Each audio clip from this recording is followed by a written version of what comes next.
Sir John's going to report in time for the autumn statement.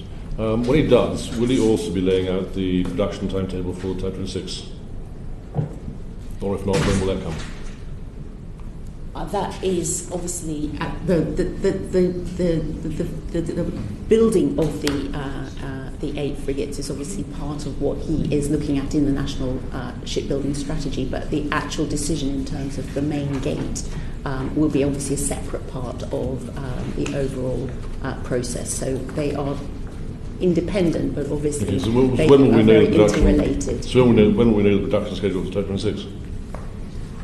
Well, you've heard from previous witnesses that there's obviously a subject for ongoing negotiations. So at the moment, in terms of the commercial aspects of those negotiations, we're not really in a position to share with the committee, unfortunately, at the moment, how that's going. And that would involve also, of course, sharing things about that. We wouldn't want you to share commercially sensitive, obviously wouldn't want you to share commercially sensitive information. That wasn't the question. Yeah. But quite plainly, the capabilities of the Royal Navy depend on knowing when the Type 26 is going to be available. So the question is, when will we know when the production schedule for Type 26 is going to be known?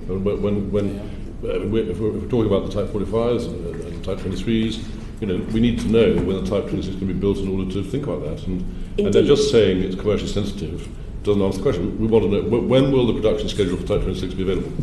Indeed. I mean, obviously the discussions do involve optimising the timing of that schedule. But Tony, do you want to talk a little bit more about the precise? Understandably, this is a key question and very much at the heart of the work that I'm undertaking on behalf of Her Majesty's Royal Navy at the moment.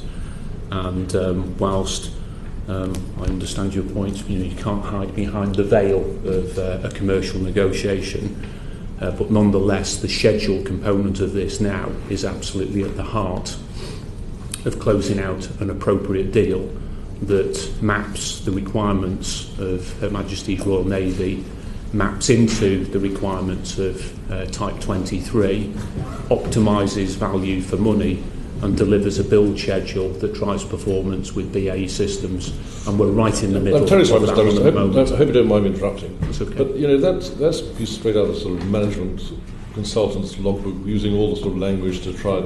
The question is, when will we know when the Type 26s are going to be built? That's the question. When will we know when the Type 26 are going to be built? Yeah, and that's a very, very clear, closed question.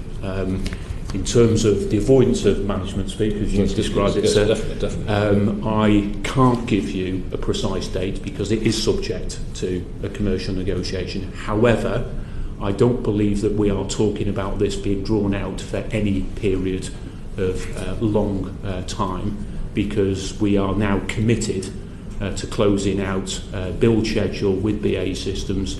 Industry has a big part to play in this because they have to step up to the plate in driving performance through value and lead time compression, and I believe that we will be able to bring a very definitive set of dates in the relative short term. I can't give you a time and a date. Okay, but if that's not announced by the time of the National Shipbuilding Strategy at the time of the autumn statement, surely that blows a pretty big hole in the National Shipbuilding Strategy. How can Sir John bring forward a sensible strategy for national shipbuilding if he doesn't know whether or not, and if and when, the Type 26 is going to be built? I don't believe that risk will play out by the autumn statement. Don't believe that risk will play out by the autumn statement. What did you say? That's an answer. Well, no, good answer. Yes,